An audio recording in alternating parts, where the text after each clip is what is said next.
we're going to conduct approximately 30 interviews over the next 2 days.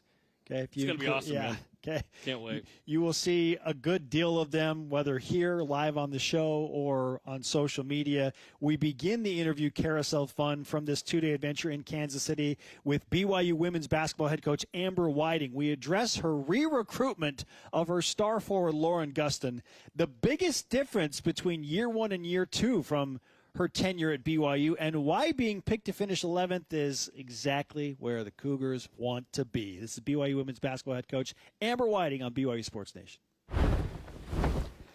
Amber, how would you sum up your impression of Big 12 basketball media days thus far with all of the pomp and circumstance here at T-Mobile Center?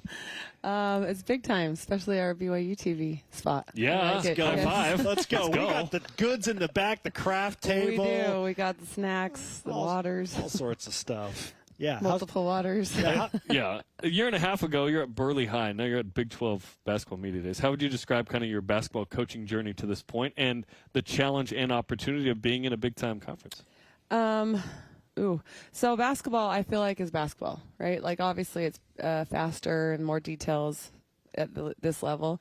But I feel like managing people and being able to hire, because normally, like, when I was in high school, like, I, swept the floor, carried the water. Like, you just do everything. You do all the scouts yourself. So it was really hard for me last year to, like, kind of let go of things. But this year it's been incredibly easy, honestly, because I have some really good coaches who have taken on things, and they've told me what they want their role to be, and they've kind of owned it. Like Lee has sideline out of bounds and baseline out of bounds, and we scrimmaged last Saturday, and he was like, we only ran 40% right. Like, he just knows, and I love that he is zeroed in on that, and it's just been awesome to see everybody kind of own their department and take on what they want, and then I just kind of oversee things. I feel way less worried going into something like this. I just feel like we have the best of the best coaches around me, and so I feel like we are prepared. So when you look around and you see all of the teams here and coaches that you're going to compete against and realize it's just a few weeks away, what's the most exciting prospect about all of that and playing in the Big 12? Well, I don't want to name names, but I mean, all these coaches, right? Like, we had a coaches meeting in Texas last May, I believe it was, and just walking in that room, we had the men's and the women's coaches, and you're just looking around like, wow, these guys are it. Like, they are at the Final Fours, they're doing all the things, and so I just literally just picked their brain of things that was going on in their programs, or how they do things, because I want to learn from them, but on the same time, I want to beat them. Yeah. You want to compete, right? That's the competitor coming out of you, I know, Amber. at the same time, I want to take some people down, and so, sorry. It's true, though. Don't apologize. You're here to compete, right? Yeah. You can be friendly, but then when you tip off, let's go, man. Let's compete. Yeah. Brett Yormark mentioned that the men starting next year in the new 16-team league will play 20 games. The women will play 18. Would you want 20 league games? As many as we can, because the rankings and how that you get your established to go into the NCAA tournament. I feel like we have such a strong conference. More conference games helps us that way. More quad 1 and 2 kind of games? Yep, they help us that way for sure. BYU picked to finish 11th in year number 1. We just, we've asked several of your players how they feel about that. And I've asked you before too, but now that that's settled in, how do you view that early season prognostication, and how does it shape what you do and how you're motivated? I think it's super motivating, especially for the girls. They saw it come out, and they all got fired up, and that's great, because that's what I want to see. We're the underdogs, so going into these arenas and going into this place, you want to take people down. So I feel like it's a good place to be honest. And Lauren should have been in the preseason all-league team, right? Like, she was honorably mentioned, which is cool, but what more is she supposed to do? No, the text I got from her as soon as that came out, I won't repeat it, but fired up. Let's go. She wants to go, and so I just said, let's show them. Let's get behind you. You're the face. She chose to come back, and she chose to represent, and so, yeah, it gives me chills, because I know, because she chose us, because she chose our women, because they're going to get behind her. They're going to play their butts off for her, and that's what I love. Will you explore kind of what you and her went through, and ultimately you've come closer together through her entering the portal and coming back? She said she felt kind of affirmed, and she said everybody was great about it. certainly was shocking in the moment when she went in the portal, but it's rare. We saw it with Cody Epps in football and Lauren here. It's very rare that a player will come back. How did that happen, and what did you learn? I'm always at I guess when I even talk to recruits, like I don't like to back them in a corner. I don't feel like you get anywhere when you do that with kids. And so when she called me, so I knew before it was announced, right?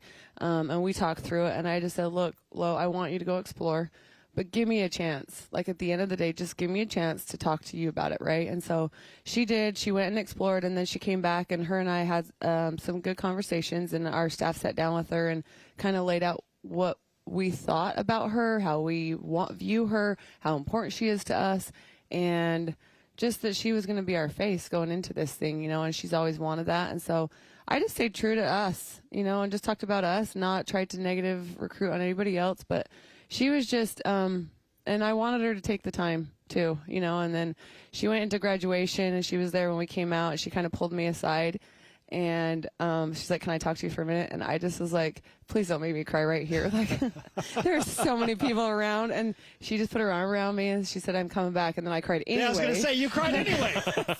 But it was just this tender, sweet moment, right? Yeah. And it was right outside the annex. And so I kind of looked, and my whole staff's like at the window, just like waiting, and it just meant something to us. And so when she was able to tell her teammates, like I said, they're behind her. They're so excited, right? But I just felt like we all just loved on her and just let her explore and do. Yeah. Just that's how I approach the process of that. Nothing wrong with happy tears. Oh. No, but nobody cares about I think I jumped on her and hugged tears. her, and we have a couple of pictures that were crazy. That's fantastic.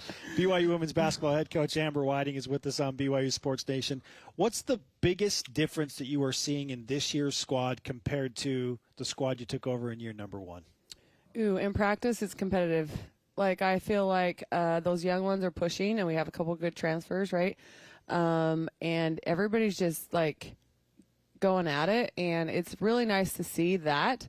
I know that there's even on the court, right? There's that, like, holding each other accountable type not conversations, yelling that happens.